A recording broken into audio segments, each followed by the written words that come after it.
Olá, queridos, graça e paz, estamos aqui mais uma vez, de volta agora aqui em nosso cenário, depois de uma longa viagem, chegamos em casa de novo e vamos voltar, a nossa, voltar não, continuar na nossa jornada bíblica. Hoje nós vamos entrar no livro de Romanos, vamos aí nos aventurar na carta de Paulo aos Romanos, e eu peço que desafio você já a pegar seu papel, sua caneta, deixar tudo preparado, tudo separado, para que você possa desfrutar desse momento.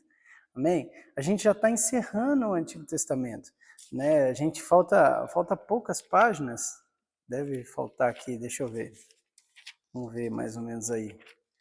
Eu creio que mais um mês e pouquinho, no máximo, se chegar a isso, a gente encerre, porque falta menos de 100 páginas, Então é muito rapidinho, Então vamos nos aprofundar, nos maravilhar com aquilo que o Senhor tem nos permitido viver e desfrutar, E eu queria desafiar você também a compartilhar esse link, mandar para alguém, compartilhar daquilo que o Senhor tem feito na sua vida através da leitura bíblica, E também deixar tudo que você se deparar aí com talvez uma curiosidade, talvez uma dúvida, talvez algo que o Senhor falou com você, anotar, deixar aí anotadinho, para talvez numa próxima jornada nossa aí de leituras bíblicas, a gente, em vez de fazer uma leitura corrida, a gente faça estudos sobre assuntos que geraram curiosidade no seu coração.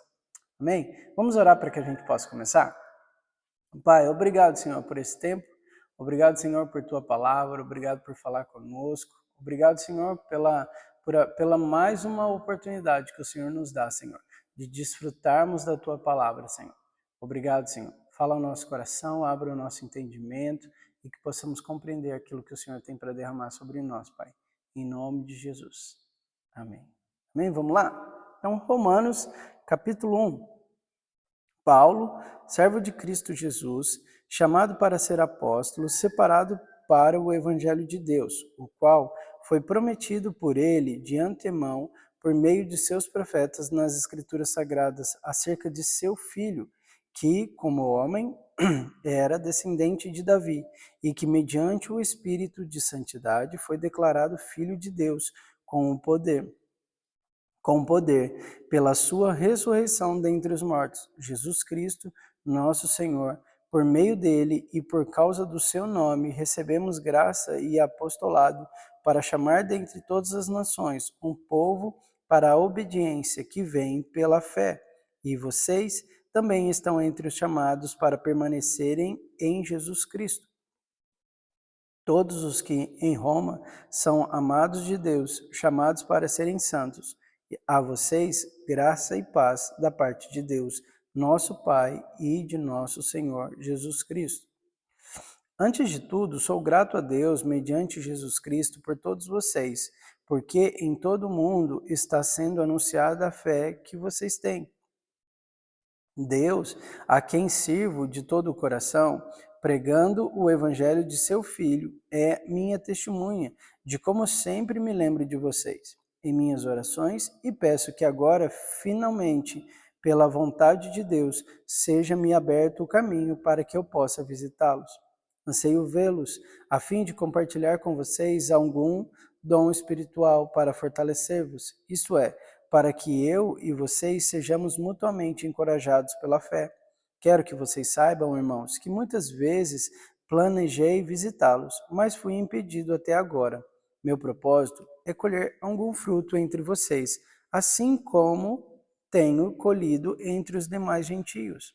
Sou devedor tanto a gregos como a bárbaros, tanto a sábios como a ignorantes. Por isso, estou disposto a pregar o evangelho também a vocês que estão em Roma. Não me envergonho do evangelho, porque é o poder de Deus para a salvação de todo aquele que crê, primeiro do judeu, depois do grego, porque no evangelho é revelada a justiça de Deus, uma justiça que do princípio ao fim é pela fé, como está escrito: o justo viverá pela fé.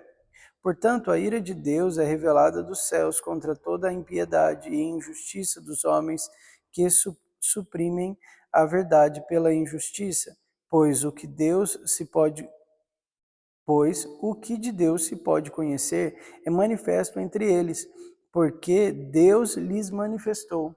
Pois desde a criação do mundo, os atributos invisíveis de Deus, seu eterno poder e sua natureza divina, têm sido vistos claramente, sendo compreendido por meio das coisas criadas, de forma que tais homens são indesculpáveis, porque tendo conhecido a Deus, não o não o glorificaram como Deus, nem lhe renderam graças, mas os seus pensamentos tornaram-se fúteis, e o coração insensato deles obscureceu-se.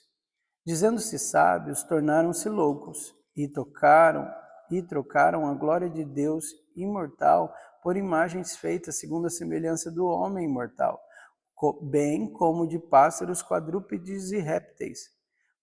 Por isso, Deus os entregou à impureza sexual, segundo os desejos pecaminosos do seu coração, para que a degradação do seu corpo entre si. Trocaram a verdade de Deus pela mentira e adoraram e serviram a coisas e seres criados em lugar de Criador, que é bendito para sempre. Amém. Por causa disso, Deus os entregou a paixões vergonhosas.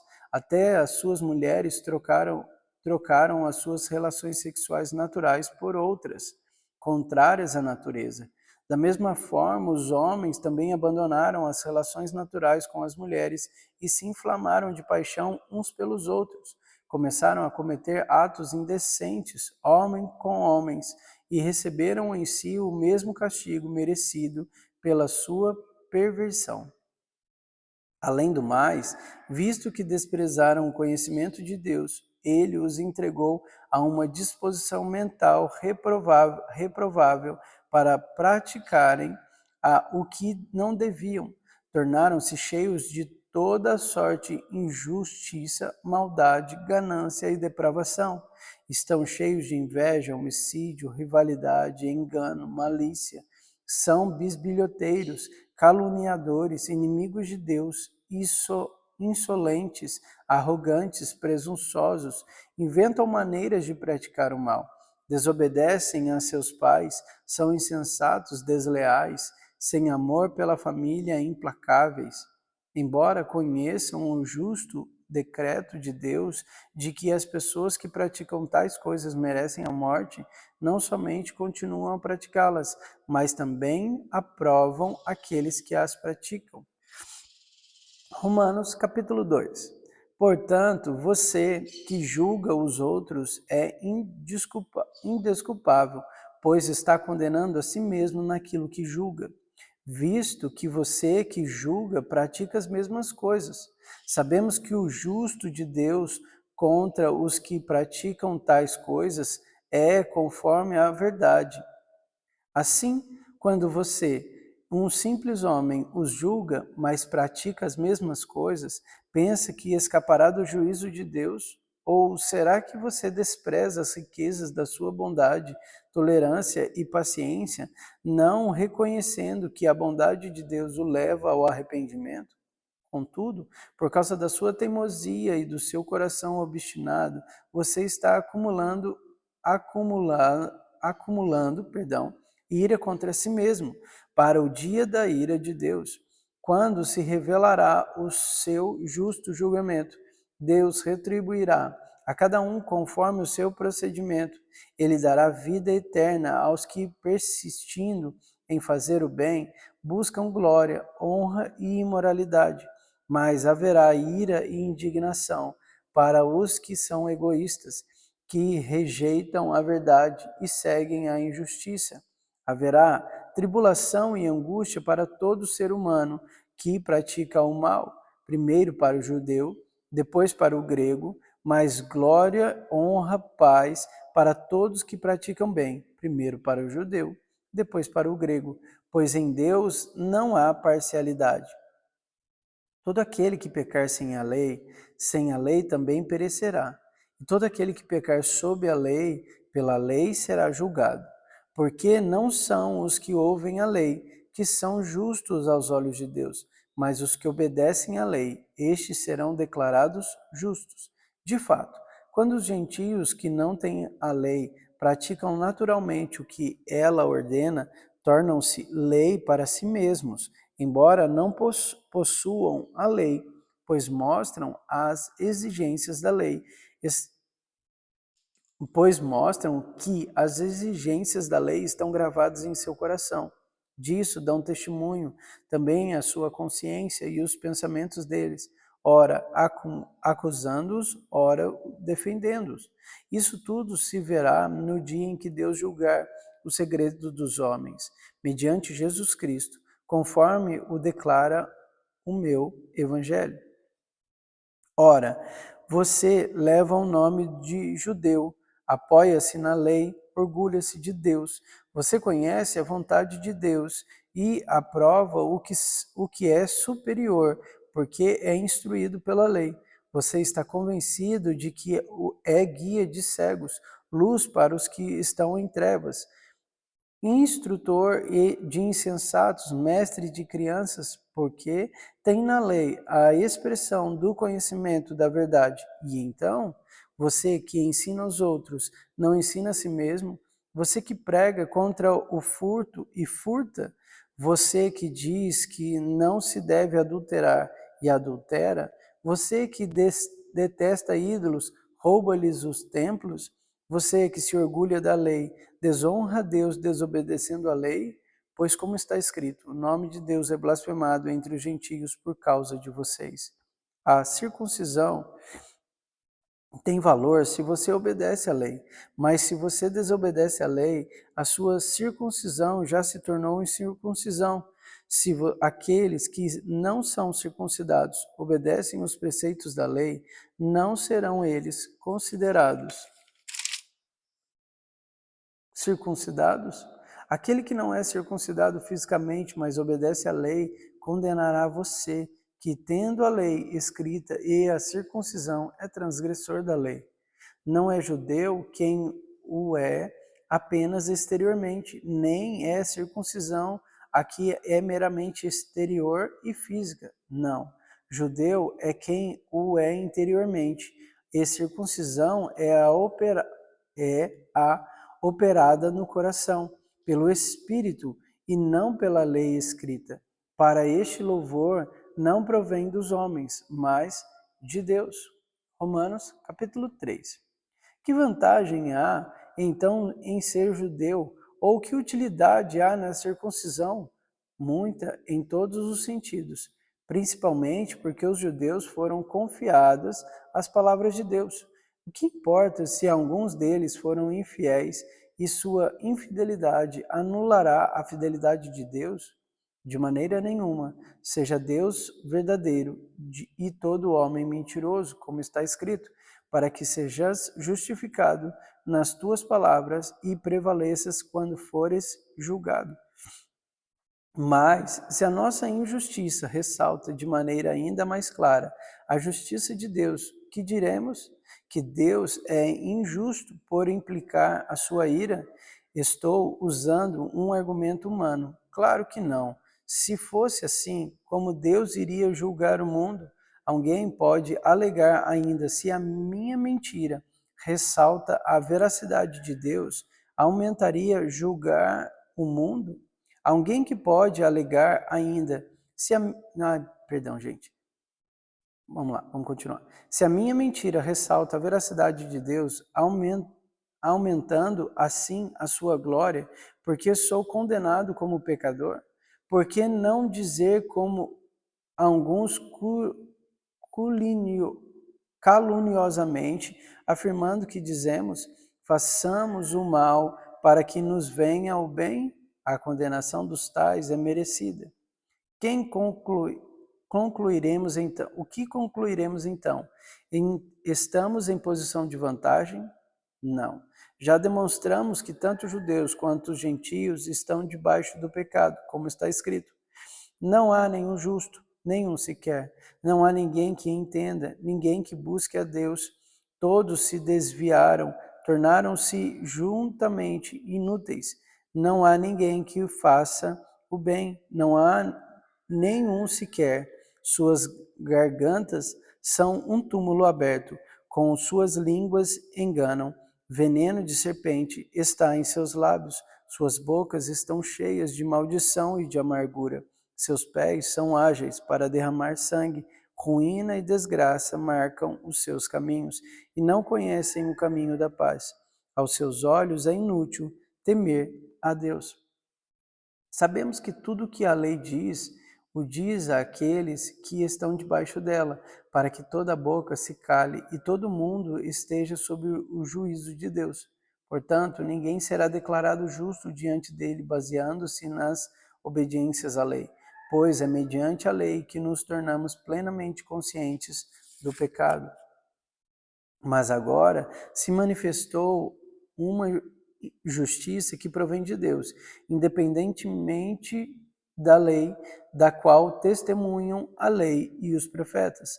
Justiça de Deus mediante a fé em Jesus Cristo por todos os que os creem. Não há distinção, pois todos pecaram e estão destituídos da glória de Deus, sendo justificados gratuitamente por sua graça, por meio da redenção que há em Cristo Jesus. Deus o ofereceu como sacrifício para a propiciação mediante a fé pelo seu sangue, demonstrando a sua justiça. Em sua tolerância, havia deixado impunes os pecados anteriormente cometidos, mas no presente demonstrou a sua justiça, a fim de ser justo e justificador daquele que tem fé em Jesus. Onde está, então, o motivo da vanglória? É excluído, baseado em princípio, no da obediência da lei, não mais no princípio da fé, pois sustentamos que o homem é justificado pela fé, independente da obediência à lei. Deus é Deus apenas dos judeus. Ele não é também o Deus dos gentios? Sim, dos gentios também, visto que existe um só Deus, que pela fé justificará os circuncisos e os incircuncisos. Anulamos então a lei pela fé? De maneira nenhuma. Ao contrário, confirmamos a lei. Romanos, capítulo 4. Portanto, o que diremos do nosso antepassado Abraão? Se de fato Abraão foi justificado pelas obras, ele tem do que se gloriar, mas não diante de Deus. O que diz as Escrituras? Abraão creu em Deus, e isto lhe foi acreditado como justiça. Ora, o salário do homem que trabalha não é considerado como favor, mas como dívida. Todo aquele que não trabalha, mas confia em Deus, que justifica o ímpio, sua fé lhe é acreditada como justiça. Davi diz a mesma coisa quando fala da fidelidade do homem, a quem Deus acredita justiça independente das obras. Como são felizes aqueles que têm as suas transgressões perdoadas, cujos pecados são apagados. Como é feliz aquele a quem o Senhor não atribui culpa. Destina-se esta felicidade apenas, apenas aos incircuncisos ou também aos circuncisos ou aos incircuncisos? Já dissemos que no caso de Abraão, a fé lhe foi creditada como justiça. Sob quais circunstâncias? Antes ou depois de ter sido circuncidado? Não foi depois, mas antes. Assim, ele recebeu a circuncisão como sinal, como selo da justiça que ele tinha pela fé, quando ainda não fora circuncidado. Portanto, ele é o pai de todos os que creem, sem terem sido circuncidados, a fim de que a justiça fosse creditada também a eles. E é igualmente o pai dos circuncisos, que não somente são circuncisos, mas também andam nos passos da fé que teve nosso pai Abraão antes de passar pela circuncisão. Não foi mediante a lei que Abraão e a sua descendência receberam promessas de que ele seria herdeiro do mundo, mas mediante a justiça que vem da fé. Pois se os que vivem pela lei são herdeiros, a fé não tem valor e a promessa é inútil, porque a lei produz a ira, e onde não há lei, não há transgressão. Portanto, a promessa vem pela fé, para que seja de acordo com a graça e seja assim garantida a toda a descendência de Abraão, não apenas aos que estão sob o regime da lei, mas também aos que têm a fé que Abraão teve. Ele é o pai de todos nós, como está escrito: eu os constituí pai de muitas nações. Ele é o nosso pai aos olhos de Deus, em quem creu. O Deus que dá vida aos mortos e chama à existência coisas que não existem, como se existissem. Abraão, contra toda a esperança, em esperança creu, tornando-se assim pai de muitas nações. Como foi dito ao seu respeito, assim será a sua descendência. Sem se enfraquecer na fé, reconheceu que o seu corpo já estava sem vitalidade, pois já contava com cerca de 100 anos de idade, e que também o ventre de Sara já estava sem vigor. Mesmo assim, não duvidou, nem foi incrédulo em relação à promessa de Deus, mas foi fortalecido em sua fé e deu glória a Deus, estando plenamente convencido de que ele era poderoso para cumprir o que havia prometido. Em consequência, isso lhe foi creditado como justiças. As palavras lhe foi creditado não foram escritas apenas para ele, mas também para nós, a quem Deus acreditará a justiça, a nós que cremos naquele que ressuscitou dos mortos, a Jesus, o nosso Senhor. Ele foi entregue à morte por nossos pecados e ressuscitado para a nossa justificação. Romanos, capítulo 5. Tendo sido, pois, justificado pela fé, temos paz com Deus, por nosso Senhor Jesus Cristo, por meio de quem obtivemos acesso pela fé e a esta graça no qual agora estamos firmes e nos gloriamos na esperança da glória de Deus.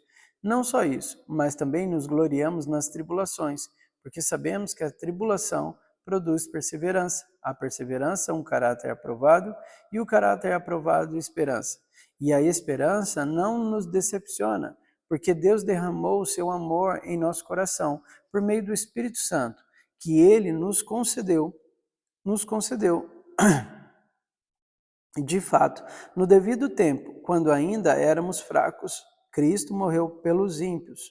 Dificilmente haverá alguém que morra por um justo, embora pelo homem bom talvez alguém tenha coragem de morrer. Mas Deus demonstra seu amor por nós. Cristo morreu em nosso favor quando ainda éramos pecadores. Como agora fomos justificados por seu sangue, muito mais ainda por meio dele seremos salvos da ira de Deus. Se quando éramos inimigos de Deus, fomos reconciliados com ele mediante a morte de seu filho, quanto mais agora, tendo sido reconciliados, seremos salvos por sua vida. Não apenas isso, mas também nos gloriamos em Deus por meio de nosso Senhor Jesus Cristo, mediante quem recebemos agora a reconciliação. Portanto, da mesma forma que como o pecado entrou no mundo por um homem e pelo pecado a morte, assim também a morte veio a todos os homens, porque todos pecaram. Pois antes de ser dada a lei, o pecado já estava no mundo, mas o pecado não é levado em conta quando não existe lei. Todavia, morte reinou desde o tempo de Adão até o de Moisés, mesmo sobre aqueles que não cometeram pecado semelhante à transgressão de Adão, o qual era um tipo daquele que haveria de vir. Entretanto, não há comparação entre a dádiva e a transgressão. De fato, muitos morreram por causa da transgressão de um só homem, mas a graça de Deus, isto é, a dádiva dada pela graça de um só, Jesus Cristo, transbordou ainda mais por muitos. Não se pode comparar a dádiva de Deus com a consequência do pecado de um só homem. Por um pecado veio o julgamento, que trouxe condenação, mas a dádiva decorreu de muitas transgressões e trouxe justificação. Se pela transgressão de um só a morte reinou por meio dele, muito mais aquele que recebem de Deus imensa provisão da graça e a dádiva da justiça reinarão em vida por meio de um único homem, Jesus Cristo. Consequentemente, assim como uma só transgressão resultou na condenação de todos os homens, assim também um só ato de justiça resultou na justificação que traz vida a todos os homens. Logo assim, como por meio da desobediência de um só homem, muitos foram feitos pecadores, assim também, por meio da obediência de um único homem, muitos serão feitos justos. A lei foi introduzida para que a transgressão fosse ressaltada, mas onde aumentou o pecado, transbordou a graça, a fim de que, assim como o pecado reinou na morte, também a graça reine pela justiça para conceder-lhe vida eterna, mediante Jesus Cristo, o nosso Senhor. Amém? E a gente vai parar por aqui. Amanhã a gente continua. Que Deus te abençoe poderosamente. E até amanhã.